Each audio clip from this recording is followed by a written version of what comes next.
Assalamualaikum warahmatullahi wabarakatuh. Alhamdulillahirrahmanirrahim. Puji dan syukur senantiasa kita panjatkan kehadirat Allah SWT, karena saat ini kami dari Polresta Yogyakarta bisa bertemu dengan anak-anakku, pelajar atau murid baru ya di SMP Negeri 4 Yogyakarta. Yang terhormat Bapak Kepala Sekolah SMP Negeri 4 Yogyakarta, Bapak Surahman MPD, yang kami hormati Bapak dan Ibu Guru, dan terkhusus anak-anakku yang saat ini sedang pembelajaran di rumah atau daring ya. Tetap semangat walaupun situasi COVID-19, tapi tidak mematahkan semangat belajar dari rumah. Insya Allah dalam waktu dekat anak-anakku bisa masuk sekolah seperti biasa, pembelajaran seperti biasa untuk menempuh kesuksesan di SMP Negeri 4 Yogyakarta. Nah, saat ini saya Aibtu Eni Catur dari Satlantas Polresta Yogyakarta yang akan memberikan sedikit ilmu pengetahuan kepada anak-anakku ya, supaya saat ini pembelajaran dari rumah anak-anakku tahu tentang apa arti tentang lalu lintas, etika lalu lintas, kemudian kenakalan remaja, ada penyalahgunaan narkotika atau narkoba, dan nanti protokol kesehatan ya. Jadi mari kita sama-sama saling sharing ya, belajar bersama. Baik, Bu Catur awali dulu, apa itu etika lalu lintas? Lalu lintas sendiri adalah gerak kendaraan orang dan hewan di jalan.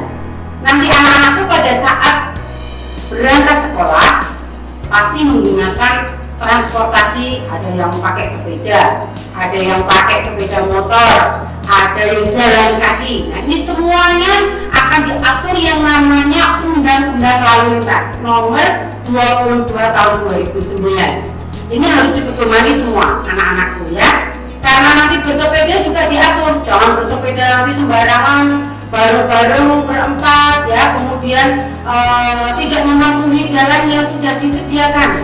Di situ ada jalur pesepeda. Kemudian di mana menyeberang jalan, anak-anakku harus menyeberang jalan di zebra cross. Di mana berjalan harus di trotoar. Ya, itu yang harus ditaati, dipatuhi pada saat anak-anakku berjalan di jalan raya. Nah, tentu saja anak-anakku belum boleh loh mengendarai sepeda motor ya, karena kalian masih saat ini masih posisi menjelang remaja. Dari usia 7 tahun sampai 12 tahun itu menjelang remaja. Kalau sekarang masuk SMP 4 ini anak-anakku sudah 13 tahun, itu bisa dikatakan remaja penuh ya. Tapi tentu saja masih antara 13 tahun 12 tahun ya. Nah, ini tidak boleh anak-anakku nanti berkendara sepeda motor, nggak ada yang nyolong, nggak ada yang ngumpet-ngumpet bawa sepeda motor parkir di luar ya. Tetap ikuti aturan sekolah.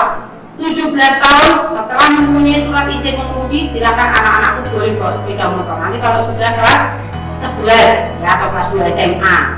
Nah, apa yang harus kalian taati pada saat kalian membonceng? Boleh nggak kalian bonceng itu di depan? Nggak boleh ya. Bonceng sepeda motor harus di belakang. Kalau punya adik, punya kakak, ya tetap di belakang. Kendaraan boleh diboncengi berapa orang sih? 1 ya, tidak boleh lebih dari 1 orang. Jadi kalau misalnya anak-anakku mau diantar orang tua, gantian ya, gantian. Kalau tidak, ada yang berangkat luput.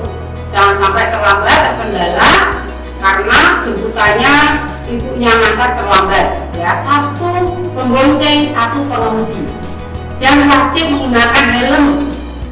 Jangan sampai ada yang tidak. SMP 14 adalah sekolah model etika lalu lintas yang harus kalian taati, kalian pedomani. Di sini ada patroli keamanan sekolah ya, yang harus kalian hormati. Itu teman-teman kalian, nanti setiap tahun ada patroli keamanan sekolah yang mengatur sekolah kalian pada saat mau berangkat dan pulang sekolah ya. Taati rambu-rambu lalu lintas. Kalau ada lampu lalu lintas berwarna merah, gak usah nyelonong. Apalagi kemarin di bulan April, Mei, ini lalu lintas lama sekali anak-anakku ya. Tapi kita harapkan masyarakat itu tertib, tidak ada penambahan kecelakaan lalu lintas Ya, jangan sampai menambah satu angka saja di kota Yogyakarta. Ya, untuk itu anak-anakku harus tertib. Helm sudah, bonceng di belakang, tidak usah nyolong-nyolong bawa kotor. Nanti kalau ketahuan dari petugas ya, dari Polresta atau Polsek, anak-anakku ketahuan bawa motor, udah kena tilang resiko. Pak Kepala Sekolah sudah mengizinkan, tilang saja. Motor kalau perlu disita. Karena belum kalian saatnya untuk membawa sepeda motor ya. Kemudian nanti kalau kalian sudah usia 17 tahun, silakan segera mencari atau membuat surat izin mengemudi. Apa syaratnya? KTP ya, 1 KTP, kemudian 2 sehat jasmani dan rohani, yang ketiga lulus ujian teori praktek. Ini wajib. Kalau sudah lulus ujian teori dan praktek, pasti surat izin mengemudi kalian dapatkan ya. Nah, kemudian pada saat di jalan itu harus dipatuhi yang namanya rambu-rambu lalu lintas. Ada APIL. Ayo, siapa yang tahu kepanjangan APIL? APILL. Guru tahu? Kepala sekolah? Ya, APIL adalah alat pemberi isyarat lalu lintas. Warnanya hanya ada 3, merah, kuning, hijau. Nggak ada warna biru kecuali orang Madura.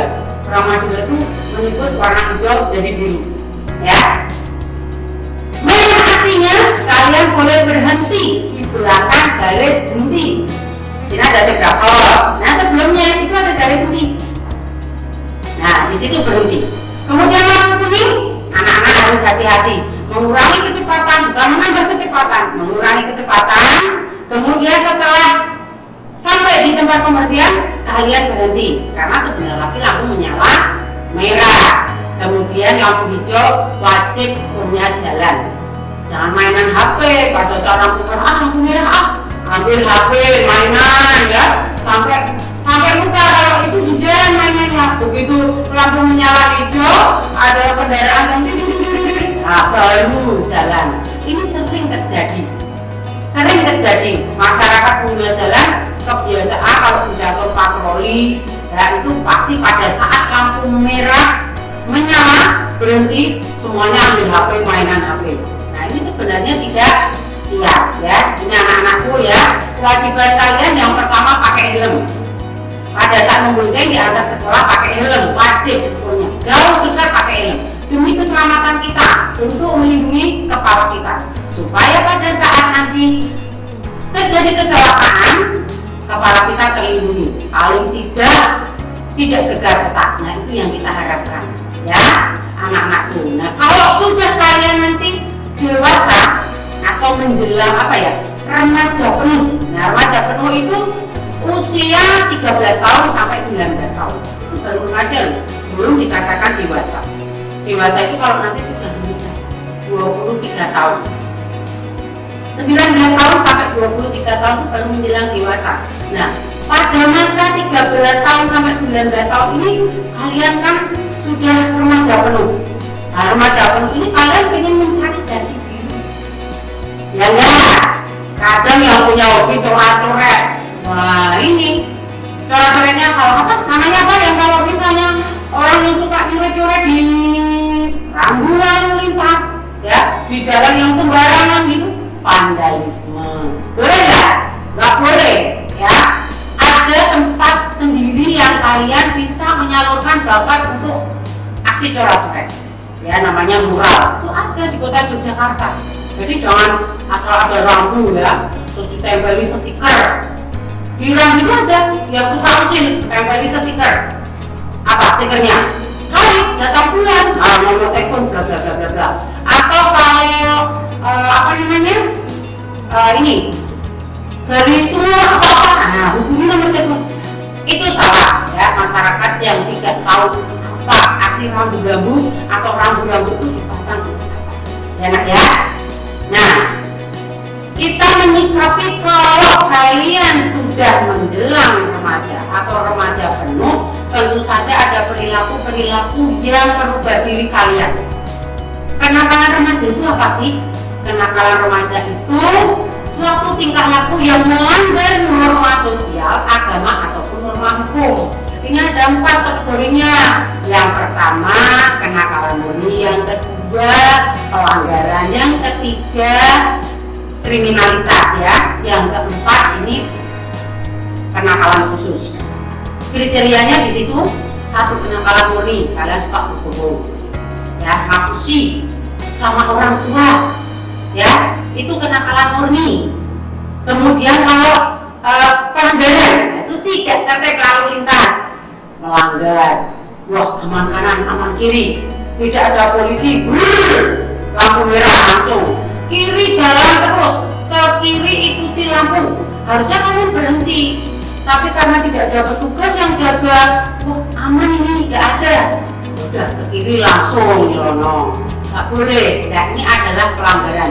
Kalau di sekolah tidak tertib, masuk sekolah tidak tepat pada waktunya, bajunya dicoret-coret, bajunya dikeluarkan, kalau harusnya kalian pakai seragam komplit, nah tidak pakai dasi atau stut ya, sapu kecil. Nah ini namanya pelanggaran. Kemudian kriminalitas, suka mencuri, kalau dikasih tahu membangkang, ya. Kemudian perkelahian, itu namanya kriminalitas yang sudah mengarah ke tindak kejahatan. Yang selanjutnya khusus. Nah ini yang khusus ini adalah sudah menggunakan narkoba. Narkoba ini di kota Yogyakarta sangat tinggi, ya. Anak-anakku kalau perlu tahu, banyak pelajar di sini yang sering menggunakan narkoba. Kenapa sih? Apa manfaatnya pakai narkoba? Nggak ada, ya. Narkoba justru akan merusak diri kita, karena pil ekstasi, ya, kemudian banyak sekali, ya, yang dari butir-butiran gitu, kemudian banyak ya, harusnya contoh ini ya, tapi anak-anakku bisa belajar itu narkoba. Nah apa sih tanda-tandanya orang yang sudah pecandu narkoba? Ada tanda-tanda psikis, ada tanda-tanda fisik, ada tanda-tanda perilaku. Coba kalau fisik, pernah nggak lihat anak-anak orang yang menggunakan narkoba, bisa nggak melihat, oh ini orang menggunakan narkoba, ada nggak? Ya, kalau narkoba itu sudah kecanduan pada diri kita, ada perubahan dalam tubuh kita, matanya cekung, bibirnya kehitaman, bercak-bercak merah, kemudian di sini ada luka sayatan. Ya, luka sayatan itu karena kalau sudah kecanduan itu rasanya haus, kemudian tangan kita sendiri kita sayat, kemudian diminum. Nah, disesok-sesok, ya, kayak gerandong kalau zaman dulu ya, itu ya. Nah, kemudian badannya langsung kurus, tidak nafsu makan, ya, sembelit yang tidak berkesudahan. Itu namanya perilaku tanda-tanda dari fisik. Nah, kalau psikis, ngamukan, ya, suka marah, kalau dikasih tahu gampang bosen, ya, cuek, tidak mau mengerjakan tugas-tugas gitu. Tapi kalau perilaku, suka mencuri. Kenapa suka mencuri? Karena mau beli narkoba nggak punya duit, harus mencuri walaupun itu milik orang lain. Nah itu ya, jadi anak-anakku SMP Negeri 4 Yogyakarta ini jangan sampai ada yang menjadi pecandu narkoba. Orang yang menjadi pecandu narkoba itu diawali dari merokok. Merokok itu rasanya gimana? Bu Guru, Pak Guru, rokok rasanya gimana? Kalau sudah pernah ya rasanya manis ya Pak ya. Ucapkan belum pernah, tapi kata suami ya, kata Pak Guru ini katanya manis ya. Rokok itu manis. Makanya anak-anak kalau tahu rokok rasanya apa, manis, berarti pernah merokok. Gampang kan? Anak-anak bisa menjawab seperti itu, berarti sudah pernah merokok. Nah, semuanya itu berkaitan. Kalau sudah menjadi pecandu narkoba, di jalan ugal-ugalan, tidak tertib lalu lintas, kemudian emosional, ketemu dengan orang lain gampang marah, bisa terjadi perkelahian, ya. Nah ini yang tidak kita harapkan. Kalau sudah menjadi pecandu narkoba, ini semuanya akan kacau. Ya anak-anakku, tolong tertib lalu lintas di jalan ini harus kita tegakkan, ya. Dan saat ini kita sedang mengalami pandemi COVID-19. Protokol kesehatan anak anak-anakku sebelum keluar rumah, mau masuk rumah harus kalian perhatikan. Ya, masker ini tetap boleh dipakai. Nah, masker ini setiap hari harus kita pakai, apalagi keluar rumah. Ya, nah, kemudian cuci tangan. Cuci tangan setiap saat, mungkin 10 menit sekali silahkan cuci tangan. Kalau nggak ada sabun, nggak ada air mengalir, pakai hand sanitizer. Ya, sebelum kalian masuk rumah, kalian bertemu dengan orang tua, silahkan mandi. Ya, mandi biar bersih, bajunya direndam. Ya, siapa lagi kalau bukan diri kita yang menjaga kesehatan tubuh kita. Ya, supaya Yogyakarta ini tidak lagi bertambah dan kita memutus mata rantai penyebaran COVID-19 ya. Tidak mau kan keluarga kalian kena COVID-19? Nggak mau ya, makanya kita harus ikuti protokol kesehatan. Satu lagi, kalau kalian punya hobi bersepeda, ya kami berpesan gunakan masker tetap, tapi pada saat bersepeda jangan ditutup. Ya, paling tidak kita bisa bernafas lewat hidung. Ya, sesekali nanti ditutup. Kalau misalnya ada debu atau ada asap, silahkan dipakai. Tapi pada saat bersepeda jangan ditutup full, karena kita bersepeda berolahraga lari itu butuh oksigen. Kalau kita kekurangan oksigen, kita lemes. Ya, itu ya Nak ya. Tetap semangat anak-anakku dalam belajar di rumah, karena situasi yang tidak memungkinkan kalian belajar di sekolah. Tapi kita harapkan kalian tetap belajar dari rumah. Ya, tidak boleh jalan-jalan dulu kemana-mana supaya tidak terjadi penyebaran COVID-19 ya. Tertib lalu lintas, lampu abang, ojol berabas. Tertib lalu lintas, numpak motor rasa ngegas-ngegas. Oh rasa mundur, numpak motor boseng wajar ketimbang mengko tidurnya kakar. Itu ya pesan dari kami. Anak-anakku walaupun sudah mahir dalam berkendara, tetap ikuti, patuhi aturan lalu lintas. Terima kasih dari Polresta Yogyakarta. Mohon maaf kalau banyak tutur kata yang tidak berkenan. Terima kasih Pak Kepala Sekolah, guru dan anak-anakku yang baru di rumah. Akhir kalam. Wassalamualaikum warahmatullahi wabarakatuh.